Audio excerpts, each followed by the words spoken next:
Hello and welcome to Nikon Report, your weekly roundup of all the latest Nikon news and all other photographic announcements that we found interesting. It's Konstantin here, and here is Becky. All right, let's get straight to it. At number 69, we're going to have some delivery updates first for you. So according to Nikon Rumours, B&H is now shipping Z9s for the orders that were placed on October the 30th. They've got some email confirmations from some buyers who ordered this and say, my camera got shipped. Well done to you. So that's that. And then Adorama is still showing their release shipping date for July 10th. So if you pre-order now, they say you're going to get it on July 10th. We think it's a placeholder. Who knows? Yeah, we are expecting that to change and become later and later. Earliest, I think, will be towards the end of the year, but we'll see. Adorama remain optimistic. As for UK shipping updates, we hear that there will be an allocation arriving into Europe, hopefully within the next week or so. From there, the UK will get some. Okay, no numbers as of yet, but some cameras are definitely coming. Now, on some lenses, no updates on 400, 800s at the moment, but 24 to 120, at least in the United States, it seems like we are getting a little bit more supply in there. So Amazon US had a pre-order link for about 3 days where they had a shipping date of 30th of May. It's now been sold out, but it seems like there was a big shipment coming to Amazon, of all places. Lucky them. Coming to them. Yeah, lucky them. So hopefully that just shows us that the supply of those lenses like 24 to 120, 100 to 400 is also improving. Fingers crossed. Now, for some rumors, we've now seen the first rumors of the Nikon Z600mm f4 lens. Oh, juicy. Yeah, so that's hit the web. According to Nikon Rumours, the upcoming Nikon Z600mm f4 is rumored to have a built-in teleconverter similar to the 400mm version that we saw. Most likely a 1.4, which will make the lens an equivalent of 840mm at f5.6. The other information they've added is that it will be extremely sharp and expensive. Okay, I like the first one. I don't really like the second one. No, but it is understandable considering the price point of the 400 2.8 TCV RS, which is at $14,000 US and pretty similar in the UK, Great British pounds. They're expecting somewhere in the region of about $16,297. Wow, but the interesting thing is they were told that 600mm with a teleconverter will be actually sharper than f-mount 800 5.6 lens, which is $16,000 in the United States, and also even sharper than the current Z-mount 800mm, which retails at about $6,500. Well, I mean, it's going to be something like 10,000 plus lens. So hopefully, yes, it's going to be a perfect match between teleconverter and the lens, and we get very sharp results. The official announcement is expected anywhere between late 2022 and early 2023. I'm glad it's going to be at the end of the year and not now, because me personally, who is not wildlife photographer, I'm kind of, it's not like I'm getting tired of the long lens now. So I know we need those, but as a photographer who does other things than sports and wildlife, I crave for some prime lenses, for consumer long telephoto zoom. There are other gaps to fill in the market. What do you think? I completely agree with that sentiment. Also, not necessarily someone that shoots at long focal lengths. If I'm going to go long, I've got the 500 PF and that's it. There you go. But I will say that there are plenty of other gaps that we need to fill. The 70 to 200/300 consumer lens would be a one that I'd like to see fairly soon. And also for portrait photographers, we need a little bit more in the portrait offering for those studio and sort of beauty photographers and fashion. True. And we've seen the rumors about A5 1.2. So it seems like it is in the pipeline, and it seems like it's going to be 1.2 instead of 1.4. So fingers crossed. I personally hope that this will happen, well, within the next 3 months. And on to other things that are going to come in the next 3 months. Canon will be soon announcing their R7 and R10 cameras. And we asked the question, what does this mean for Nikon? Now, we are not Canon experts, obviously. Just look at us. We don't know very much about the Canon We're actually offerings. handsome. That's terrible. But what I will say is we have done a little bit of research as to what these would potentially be equivalent to. The R7 is kind of like a professional level DX mirrorless camera. Yeah, would we call it D500? Yeah, but mirrorless. The R10 looks like it's going to be very similar to the Z50 in its offerings in terms of specs.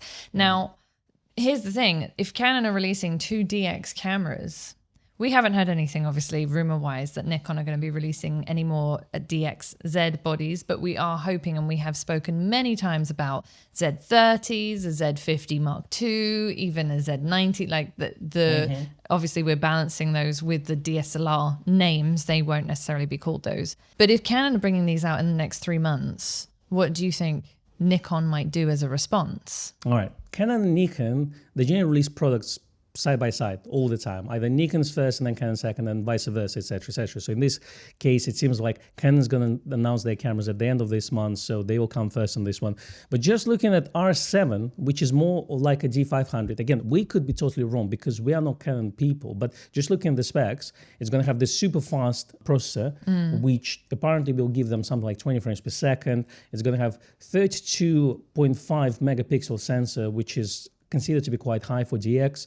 So those are obviously Rumours specifications. Now, that tells me that this Z90, or what people would call mirrorless D500, is not far-fetched anymore. So because I was kind of writing it off saying, well, D500 hasn't been updated for so many years. I think they should go into entry level, which we will discuss a little bit later. But if Canon thinks that this camera has a place on the market, it's highly likely Nikon thinks the same. Yes, we have heard from designers and also engineers that the brands talk to each other, particularly in the R&D stages. They do tend to talk to each other, and that makes a lot of sense because you don't necessarily, although a manufacturer might be putting out something that's completely new and innovative, you also want to make sure that there's going to be a market for it. So it's quite interesting that they say, oh, okay, if you are bringing out, theoretically, if I were to design this, how do you think that would be received and stuff? So it's good to know that they do communicate. Exactly, because if you ask the internet, everyone says yes. To everything. Yes, and more of it. So some features that we would consider to be important that the R7 and the R10 supposedly have, because these are just rumors so far, and although there's leaked information, we don't know how much of that is finalized. One of the things is having IBIS on the sensor, so body stabilization, a sensor which effectively has what we would know as VR. The Z50 and the ZFC don't have IBIS sensors, which isn't the end of the world because the lenses have VR in them, but I think is important, particularly if you want to push something into the prosumer level where people will have a variety of lenses and may not want to buy DX lenses with VR on them. So it looks like R7 will have IBIS on it and R10 won't. So an R10 will be a cheaper model, which we'll cover a little bit later. So Nikon doesn't have IBIS or VR on their DX sensors. This, as far as, I'm not sure about Canon, but as far as I know, only Fuji has on the APS-C type sensor, has IBIS on it. So for Nikon, it will be first, and it seems like for Canon, it will be first as well. So I think it's good to have. Obviously, so far they released DX lenses with vibration reduction feature on it. So in terms of this, even like 16-50 has VR. That's right. But if you release the camera with a VR on the sensor as well on the lens, then you're gonna have combination of both, which will give you additional stops of stabilization. Then who knows, maybe the new cameras will also have a synchro VR, which is a new thing is. And according to many people, synchro VR is effectively the use of the second sensor on the cameras like Z6 and Z7 Mark II, and also very fast sensor on Z9. So I think this is very important. What also is important for me personally is to have a higher resolution sensor than 20 megapixels, because we kind of were stuck on the 20 megapixel sensor since D500 came out. Yeah, we've had that for a long time and it's been done, and it feels like there could be a redesign of the sensor to add a few more megapixels. We're also very intrigued to see the higher frame rate on both of these bodies, actually. What are your thoughts? What would Nikon do in response to that, do you think, if they did a DX body? Okay, so if you're looking at Z90, aka R7, aka D500, then I think we're going to get a lot of bells and features from Z9. Therefore, we might get either the same processor or one which is very fast and just under in terms of power, the Z9 processor. So in terms of if we get this, then we definitely have a processor that can process a lot of data. Yes. And that means high frame rate effectively. So something like 20 frames per second would be hopefully possible. And also if we look into electronic shutter, then we can potentially push it to 30 frames per second. And that rumored R7 specifications show 30 frames per second with electronic shutter. So I think we're going to see there. Now, coming back to The entry-level model, I don't think that's important because I think the price is more important there. Therefore, you don't need to have the latest and greatest technology there. Yes, I think if we kind of worked out a wish list for the Nikon equivalents of these cameras, the Z30 would be fairly stripped down. It would have maybe 24 megapixels. It would be a small light camera. And as you say, the main point would be the price point. With the Z90, as we like to call it, which would be a sort of D500 in a DX body, I think we take from Canon's own Leitz specs that we want IBIS on the sensor for sure. We definitely want a high frame rate. I'd love it if they made it similar to the Z9 in that they added pre-capture, for example. Yep. Things like that are quite important to DX users, particularly when they're shooting sports or wildlife. Yeah. I think when we talk mini Z9, and a lot of people think that Z8 is going to be mini Z9, like D3, D700, which I don't agree to. I think this Z8 will be more of a D850, I think higher res body. But I think that mini Z9 should be Z90. So effectively you get DX sensor, maybe you don't have a built-in grip, but still reasonably large size for pros. And then effectively you get all those goodies from Z9. Yeah, which is basically like D3, D300. Exactly. D5, D500. Exactly. Z9, Z900. Exactly. That's what it'll be called. The question is, as usual, are you prepared to pay a very high price for a flagship small sensor DX camera? So in my opinion, it would be something between $2,500 to $3,000 if it comes out. Right, I see what you mean. Are you happy to pay that money? Do let us know in the comments below, because this is interesting. We raised this question about a year ago. But I think now with those rumors coming out about Canon releasing similar camera, it seems like that it's actually highly likely that we will see a Nikon equivalent at some point in the future. Exciting times. Absolutely. So now let's talk about R10, which is more of a Z50. And my question is, do you think we're going to see Z50 Mark II? Or do you think they're going to release an entry-level camera, so something cheaper than the 50? I think that I don't think that the Z50 necessarily needs an update. Obviously, there's some things that we'd like.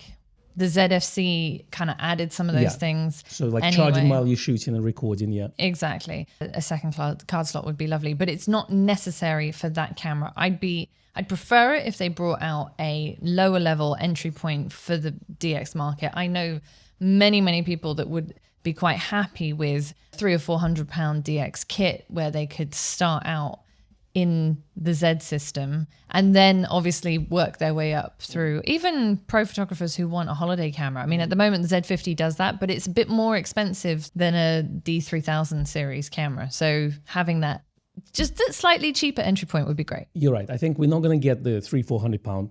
Sadly. I think we're probably going to do $499, $599 range, so similar to D5000 series cameras, just because the mirrorless technology is not there yet to produce the camera at large scale at such low price, especially looking at the semiconductor shortage, etc., etc.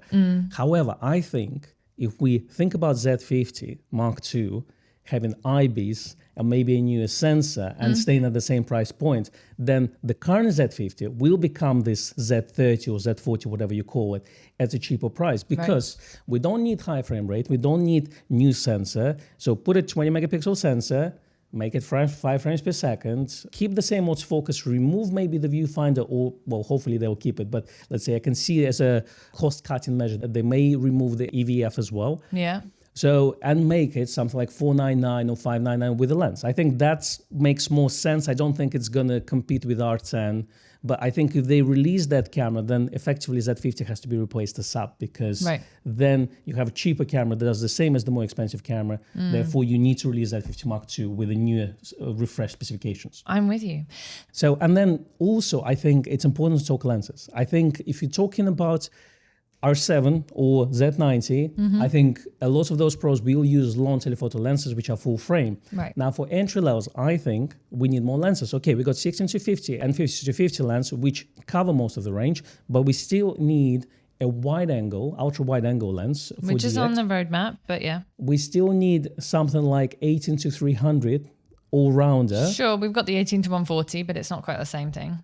And also we need a nice and cheap prime. So something like 23 1.8 or 35 1.8 autofocus, so similar to 35 DX that Nikon had for the DX cameras on the F mount. That's correct. Let us know your thoughts in the comments below. We'd love to know whether you think there is going to be 2-camera DX release from Nikon, whether you would buy either of these models, what would be on your wish list. Let us know. All right, moving on from rumors, there's another bit of news on Z9. It's called Nikon Z9 is the top-selling full-frame pro mirrorless camera in Q1 2022 with 57% market share. Yay! That's in USA. That's amazing. So Nikon USA have announced that it gained a 57% share of the high-end mirrorless market in the United States. It seems it's selling quite well.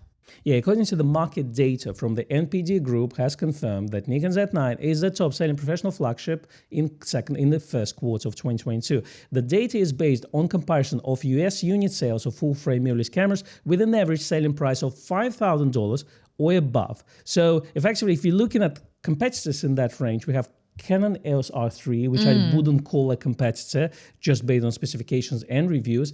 And then a more worth competitor is Sony A1. Right. So if you're looking at those three cameras, Nikon is selling really well with a 57% market share. That's incredible. Well done, Nikon. Speaking of Z9, apparently it's picking up all the awards it can get. So the latest one comes from Japan. It takes Camera of the Year and Readers Award in the Camera GP 2022. Grand Prix. Oh, It's a big deal. it's nice, isn't it? Yeah. D850 won once, and the FA was the one that they won many years ago in the 80s that they were super proud of. Tell us what the Camera Grand Prix is. So the Camera Grand Prix is held every year by the Camera Journal Press Club, or CJPC Japan. It's an association of technical editors from magazine and websites specializing in photography and cameras. Each award is selected amongst cameras and lenses introduced on the Japanese market during the previous fiscal year, so up to and through March 31st, 2022. And the Z9 joins the D850, I believe the D3 or D700, can't remember which one, and the likes of the Nikon FA back in the 80s as well. So it's an award that Nikon have won multiple times. The ranks of royals. All right, just to refresh you on what are the awards Z9 received. So it's received 2022 EVE Design Awards, then Red Dot Product Design Awards as well, together with ZFC 105 and 400mm lenses. And it's also received 2022 TIPO World Award for the best full-frame camera as well as 400mm Z lens. That's right. Imagine what Z8 will do if they make it what I think it should be. You should get into meetings. Mind blown. Yeah. All right. Nikon USA published tips for sunrise photography with the Z9. I'd like it if they did that with other cameras, but sure. Well, Z9's what everyone's talking about right now. Absolutely. But I want to skip all the whole sunrise. If you want to learn how to shoot sunrise and sunset, do go and read there. But I also looked at the article and they highlight quite a few features that I would say less known for Z9 users. So the first one up is warm display colors, which is in custom setup menu, shooting display D10 function. So what it does is basically turns the entire screen display and menu options into red color. Yeah, so this is useful for moments when your subject might have bright lights. Now, they also have Starlight View, which is under Custom Settings menu option D9. This option brightens live view display, allowing you to compose in the dark. When the setting is on, changing the camera settings will not alter the live view display. Okay, that's very interesting. Again, so if you're shooting this type of conditions, that's quite useful. And then the next one is Glove mode. So it's in setup menu, touch control, glove mode, and that allows for easier navigation of menu systems in cold environments when you're wearing gloves. And obviously what they say is obviously the screen becomes so sensitive that it can feel the glove touching the screen. Now, you definitely need to turn it off once you remove the gloves because the screen becomes too sensitive. But I didn't know this mode actually existed. I didn't either. That's very cool.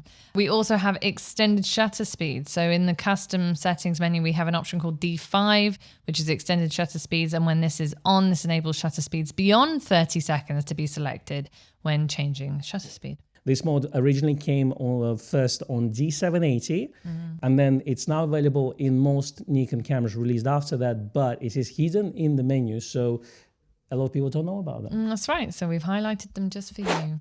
All right. And from technical articles, let's move to photography awards. So now we had a Photo London a couple of weeks ago, which we had a live stream from. We did. Emerging Photographer of the Year award was announced at Photo London, and the winner was Marguerite Bornhauser. She won this award in partnership with Nikon Europe, who actually sponsored the award. She lives and works in Paris and elaborates visual writing form filled by intense cores, graphic forms, and deep shadows that narrow the difference between the real and the fictional.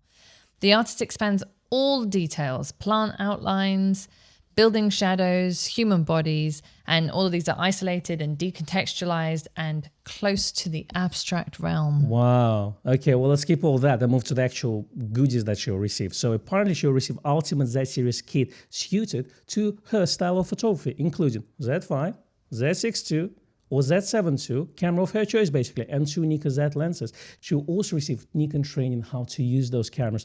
That's pretty amazing. I approve this message.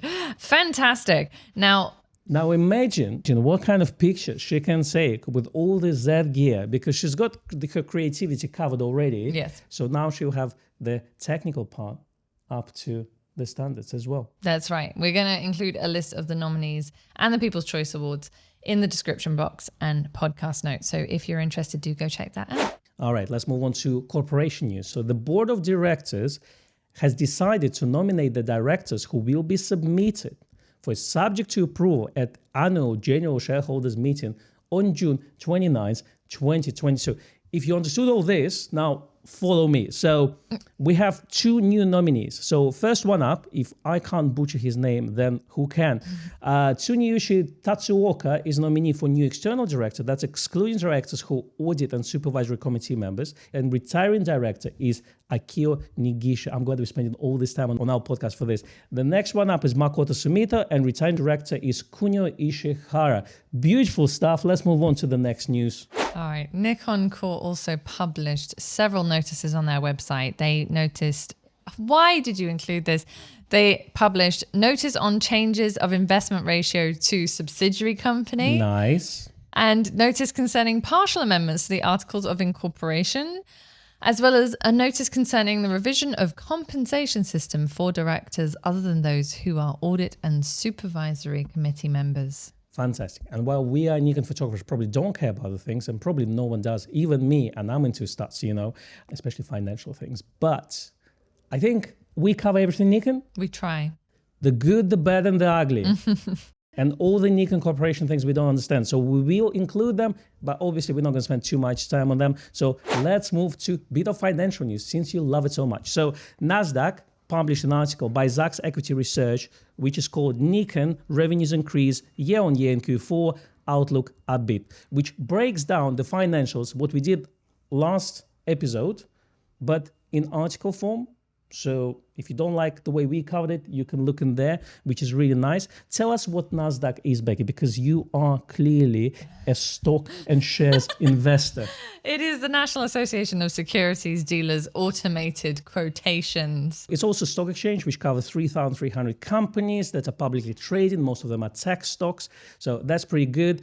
Keep in mind that this article also lists Nikon in Zacks #1 buy list. Now, we always say it's not a financial advice, so do your research, ODD, as they say in Wall Street Bets, before you actually make any financial decisions, especially looking at the market now. We highly likely entering recession, so there's a big sell-off happening there. So definitely maybe have a look at the financials, but then do your own research before investing any money in any stock. Do I need to watch The Wolf of Wall Street to understand what you just said? Clearly. The Wolf of Wall Street is the only movie about stock market you need to watch. Right, okay. That's it. It gives you all the technical data you need.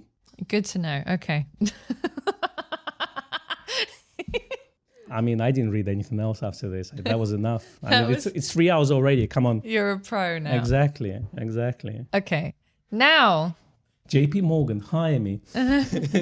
Moving on. The 40th Leitz Photographica Auction is coming up on the 11th of June 2022, and this year the auction house is celebrating its 20th anniversary. They are delighted to be able to offer some particularly rare gems from the Leitz Leica product world, as well as a wide range of other interesting collector's items in celebration of the 40th anniversary in Wetzlar.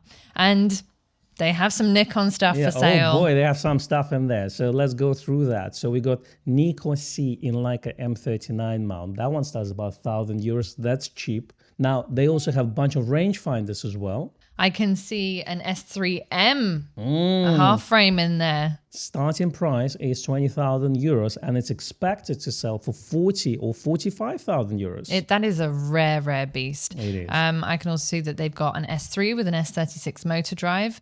That's a chrome finish, also quite rare to see, and a beautiful, beautiful thing. Yeah, and when we covered in the previous issues, the 105 f2.8 Nikon S soft focus. That one, again, starting at 20,000 euros and expected for 45,000 euros. Not many of those were made. And also, remember when we did the f6 fisheye video, people say, "Ooh, you should also try 2000mm f11 lens." Well, we don't have one, but if you want to buy one, apparently we can buy it on this auction for about 24 to 26,000 euros. I don't think our coffee fund is that big. No. Bargain at twice the price. But if your coffee fund is huge enough, then there's a super thanks button. We take lenses as well. There's an auction just for you. I think we're going to move on to third-party news. All right. So for your third-party news, the new and improved Megadap E2Z, as it's pronounced, but anyway, E2Z21 Sony E to Nikon Z AF lens adapter is coming soon. Now, it's actually a rumor, but we're fairly confident that it is actually a real thing. All right. It was first flagged on a Chinese website, Weibo, which is, I think, something like a Facebook in China. So they have some sort of camera active data club where they find all those things, bits and bobs. Okay. So it came up there. Then Japanese website, Asobinet, reported that as well. And then it's now on Nikon Rumours as well. So according to them, it is a second generation of the adapter. It uses new chip and updated software structure, so the design compatibility also has been improved. So we will expect a better compatibility, which will give us faster autofocus. Yes, now we actually do have one to test, which has been sent to us by Megadap. We're going to put that through its paces and hopefully get that out before the official announcement on the 30th of May. Ooh, did we just spill the beans? Did we just spill the tea? Next up, the Astrahori 85mm f2.8 TSE macro tilt full frame lens is coming soon for the Nikon Z mount. This is another third-party manufacturer. Yeah. All right, let's look at the technical specifications that we already have. So it's manual focus. It's 11 elements in 8 groups, 28 degrees of angle of view. It weighs 720 grams. So it's coming soon. When, we'll find out, but let's move on to some other news. So the news that we already covered before is Yongnuo 50mm autofocus 1.8 Z lens. So it's now has been officially announced. So we now have more details on this lens. So this is the second AF lens for the Nikon Z mount made by Yongnuo after they made their 85 1.8 Z. I won't go through every single tech spec because it's like some of it is a bit over our heads, but essentially it's got customizable function buttons. It is splash proof and dust proof, essentially weather sealed. Which is pretty good for the price as well. Yeah, it's got a metal lens mount and it's a lightweight lens. You can update the firmware via USB-C and it does have fast, quiet AF motor and internal focus. Yeah, and in terms of optical specifications, we got 9 blades of aperture, 11 elements in 8 groups. Close focusing distance is 45 centimeters. And then it only weighs 417 grams. Now, coming to the price, so according to the rumor that's been shared on Asobinet, it's going to be about 2,000 yuan, which is equals to about 240 pounds. So function buttons, metal mount, autofocus at 240 pounds. Oh no, it's a bargain. It's pretty good, isn't it? Of course, Nikon one is going to be better, but at double of the price. Obviously, we're going to leave our judgment before that. We won't see the lens out, see the reviews, but it is an interesting contender.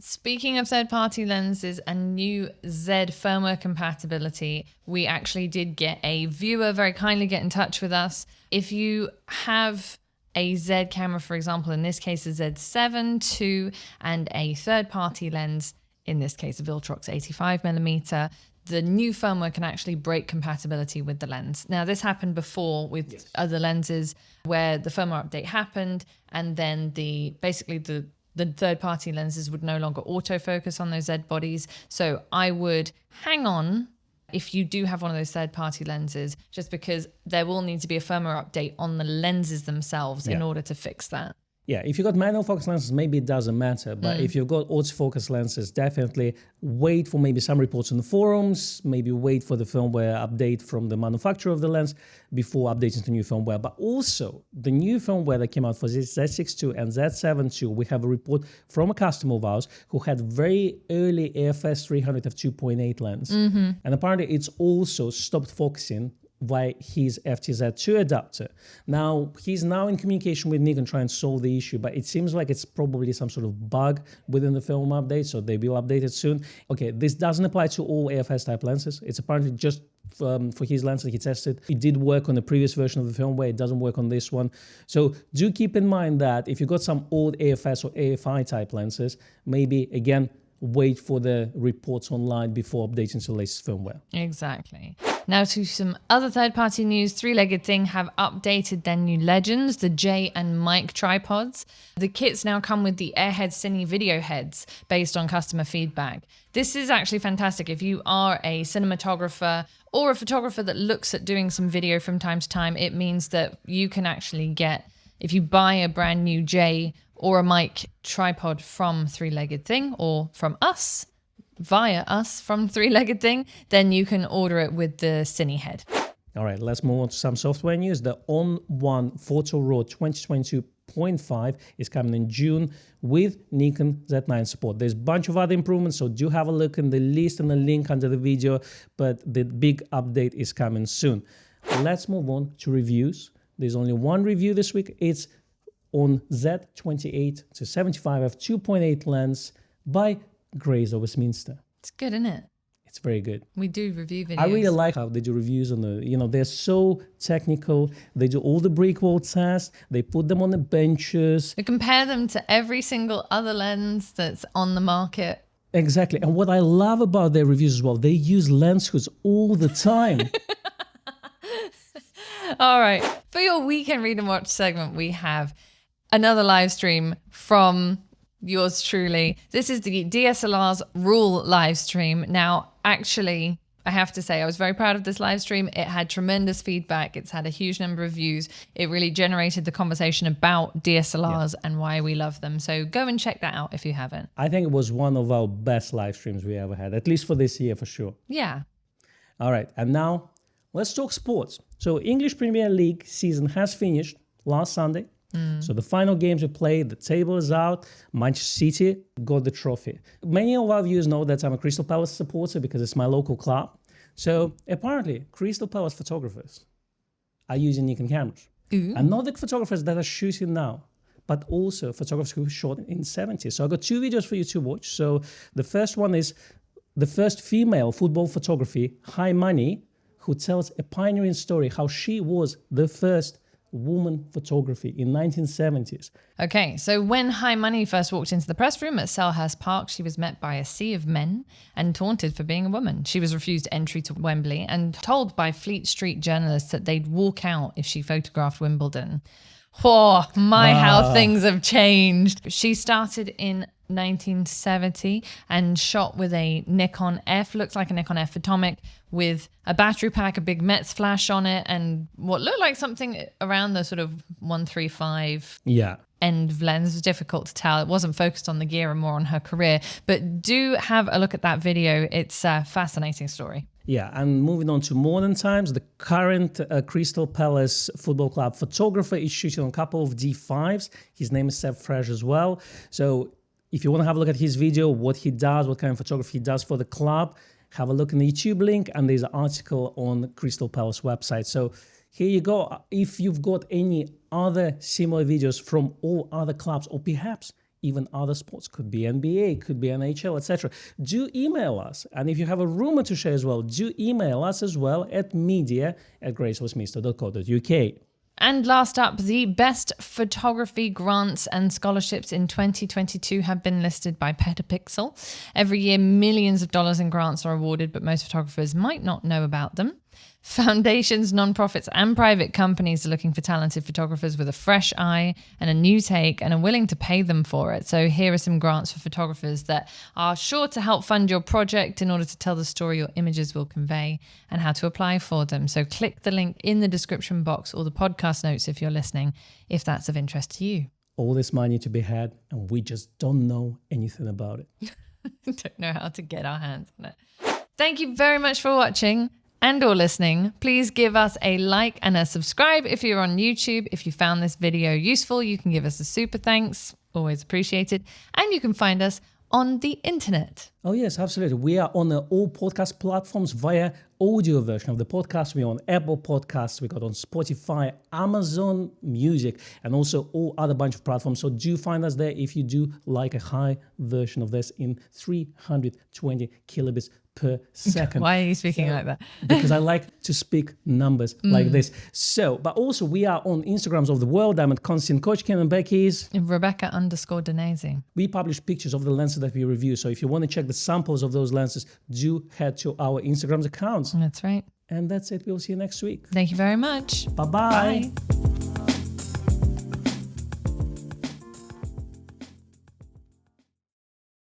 All right. Moving on or moving up? Moving on up. right. Moving on up. All right. Time to break free. Nothing can stop me.